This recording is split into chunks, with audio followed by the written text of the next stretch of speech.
You ask Tiger to solve.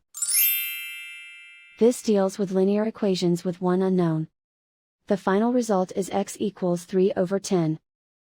Let's solve it step by step. Simplify the expression.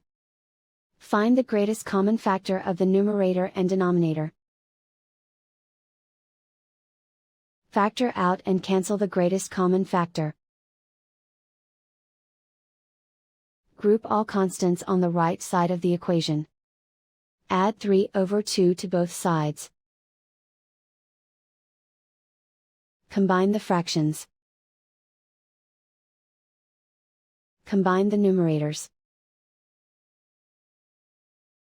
Reduce the zero numerator. Simplify the arithmetic.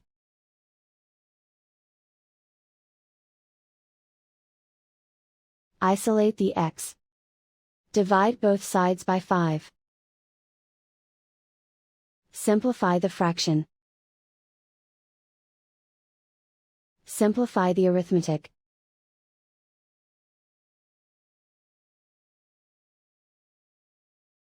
And so the final result is x equals 3/10.